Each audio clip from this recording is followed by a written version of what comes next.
Welcome to Fun Facts Daily, your source for just the good stuff. Monday through Friday, we're bringing fun facts and news you can use, all carefully curated to uplift and inform. So give yourself a break, relax, and learn something awesome in just a few minutes every day. Hi everyone, I'm Kyle Wood, and today we're going to be learning all about Theodore Roosevelt. But before we get into the facts, let's warm up our brains with a little challenge to see if you can tell fact from fiction. Consider this. There's a historical photograph of Teddy Roosevelt fully dressed in his campaign clothes, calmly riding on the back of a massive moose as it wades across a river. Since he was known for his wild outdoor adventures and even started a political group named the Bull Moose Party, this incredible image is often shared as proof of his legendary ruggedness. But did the 26th president of the United States actually tame and ride a swimming moose? What do you think? We'll find out at the end of the episode.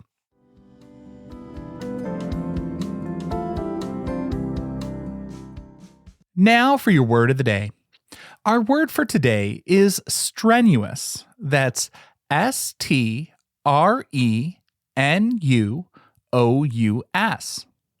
Strenuous is an adjective that describes something requiring or using great exertion, energy, or stamina. When we talk about Theodore Roosevelt, this word is almost always a part of the conversation because he famously championed what he called the strenuous life. He believed that success and character were built through hard work, physical effort, and overcoming challenges rather than living a life of easy luxury. The word strenuous comes from the Latin word strenuous, which means brisk, nimble, or vigorous. It entered the English language in the late 16th century, but Roosevelt really brought it into the culture in a new way in the early 1900s.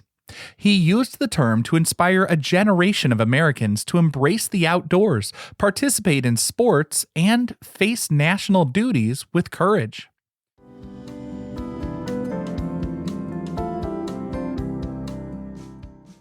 Time for your daily high five, our top 5 fun facts about Theodore Roosevelt.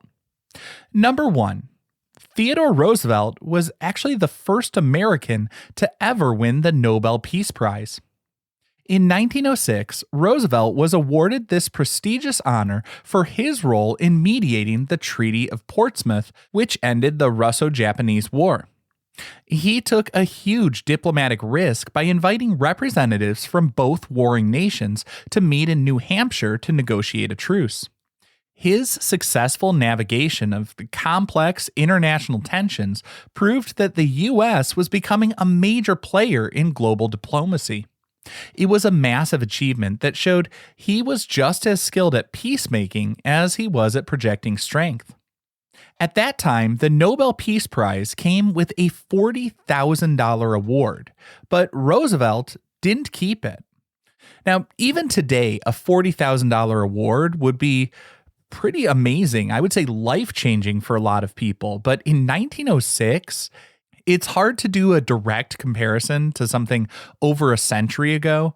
There are different ways to calculate it. Some say it would be the equivalent buying power of about $1.5 million. But if you compare it to the labor value, like comparing it to the wages of average workers, $40,000 could be said to be the equivalent of about $10 million in modern wages.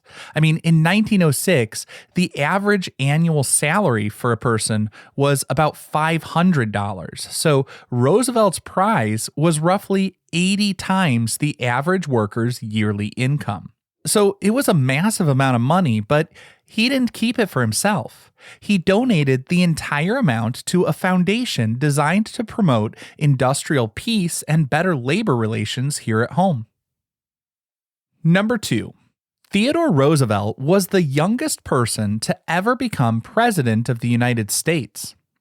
While John F. Kennedy was the youngest person elected president at the age of 43, the title of the youngest person ever to hold the office actually belongs to Theodore Roosevelt, who took over at the age of 42. He was serving as vice president when President William McKinley passed away in 1901. Roosevelt was suddenly thrust into the highest office of the land. It was a big deal and a big adjustment for not only him, but also people in the White House. Theodore Roosevelt brought a different sort of energy and youthful vigor to the White House that the country had never seen before. He not only had 6 highly energetic children in the executive mansion, he also basically brought along a presidential residential zoo. He brought in a massive collection of pets, like a badger named Josiah, a one-legged rooster, a laughing hyena, a small black bear, and numerous dogs. His children loved these animals and treated them like full members of the family, rarely keeping them locked away in cages. The most famous and hilarious story involves a calico pony named Algonquin, who the Roosevelt boys actually coaxed into the White House elevator and rode upstairs to cheer up their sick brother Archie right in his bedroom. Number 3. The teddy bear was named after Theodore Roosevelt. In 1902, Roosevelt was on a bear hunting trip in Mississippi, and he flatly refused to shoot a black bear that had been captured and tied to a tree by his guides. He declared that killing a defenseless animal in that kind of manner would be unsportsmanlike and beneath the dignity of any true hunter. A political cartoonist named Clifford Berryman drew a picture of the event, and it quickly caught the public's imagination. The cartoon captured the interesting dichotomy of a rough and tumble president who also had kind of a soft heart. After seeing the cartoon, a candy shop owner in Brooklyn named Morris Meektom created a stuffed toy bear and called it Teddy's Bear. He sent one to the president and received official permission to use the name. Roosevelt actually loved this connection so much he used the bear as a mascot in his subsequent re-election campaign. And the rest, as they say, is history. Number 4. Theodore Roosevelt was shot in an assassination attempt, but before he would go to the hospital, he stopped off to give a 90-minute speech. In 1912, while campaigning for another term, Roosevelt was shot in the chest at close range by a saloon keeper named John Schrank. Fortunately, the bullet passed through his steel eyeglass case and a thick 50-page manuscript with his speech, which significantly slowed down the bullet. Despite actively bleeding and having a bullet right in his ribs, Roosevelt insisted on delivering his scheduled address to a shocked crowd.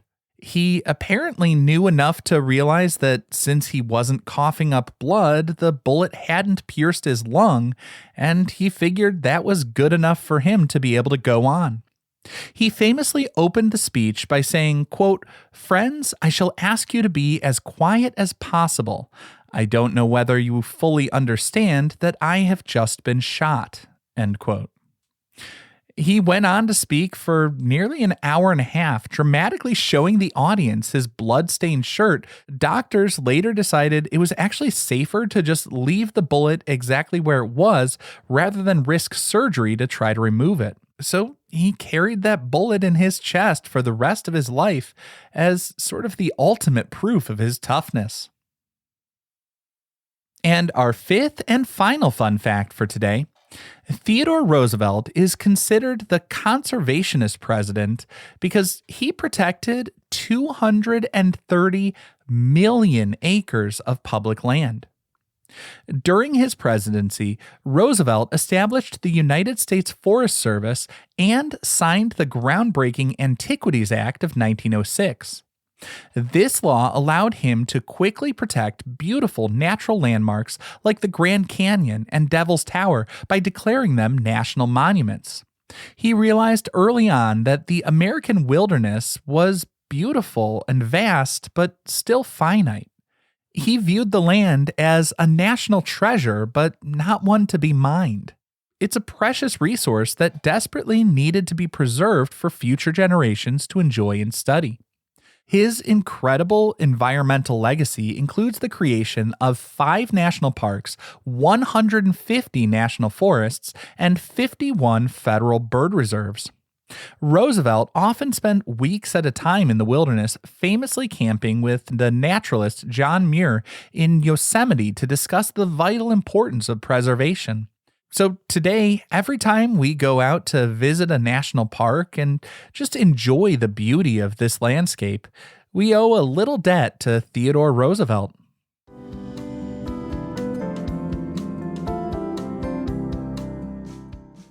Now for some news you can use.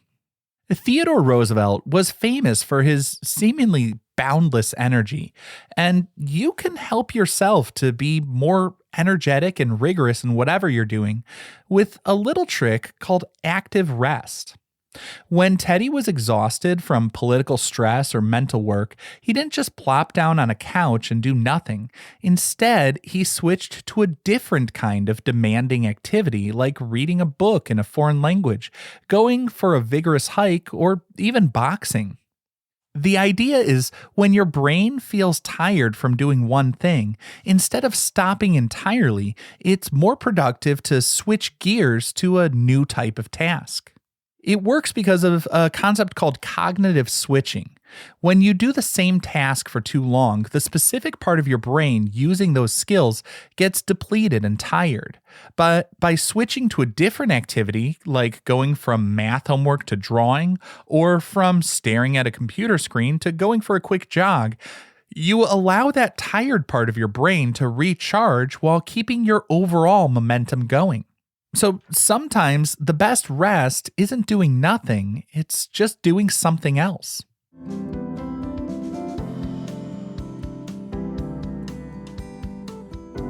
Finally, the moment you've been waiting for. At the beginning of the episode, I asked, did Theodore Roosevelt really tame and ride a swimming moose? This one is a fallacy. While Teddy might have been tough enough to try it, he never actually did ride a moose. The famous image was actually a very early, clever photo manipulation created for a newspaper during the 1912 election. The photography firm of Underwood and Underwood cut out an existing photo of Roosevelt riding a horse and carefully pasted it over a picture of a swimming moose. It was meant to be a funny political cartoon for his Bull Moose Party campaign, but the fake photo was so well constructed that over the last century, many people have believed it was the real deal. Now, I hope you enjoyed learning a bit about Theodore Roosevelt with me today, and be sure to tune in every weekday for even more fun facts. Fun Facts Daily is an Airwave Media podcast. It was written, recorded, mixed, and edited by me, Kyle Wood. Thanks for sharing a part of your day with me. Be sure to follow Fun Facts Daily on your favorite podcast app so you can keep the good stuff coming your way every day. And if you like the show, please do me a favor and leave a kind rating, review, or just tell your friends about it.